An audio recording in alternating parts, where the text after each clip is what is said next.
অঙ্গনওয়াড়ি কর্মীদের বেতন বৃদ্ধির ঘোষণা করলেন।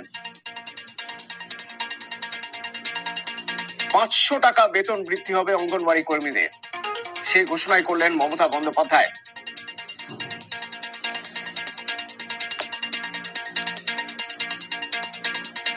আইসিডিএস হেল্পার যারা, তাদের 500 টাকার বেতন বৃদ্ধি, এপ্রিল মাস থেকেই যে বেতন বৃদ্ধি করা হবে।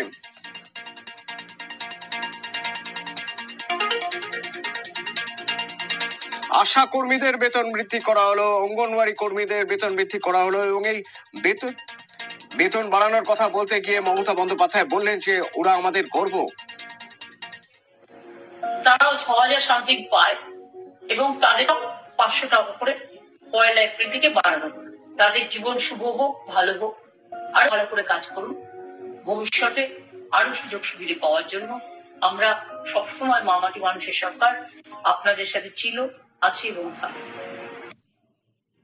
পরে যারা কাজ করছেন তারা গর্ব বলছেন মুখ্যমন্ত্রী মমতা বন্দ্যোপাধ্যায়। অঙ্গনওয়াড়ি কর্মীদের 750 টাকা বেতন বাড়ানো হলো, যা বাড়ানো হবে এপ্রিল মাস থেকেই সেই বর্ধিত বেতন তারা পাবেন। এবং আইসিডিএস হেল্পার যারা, তাদেরও এপ্রিল মাস থেকেই 500 টাকা করে বেতন বাড়ানো হলো।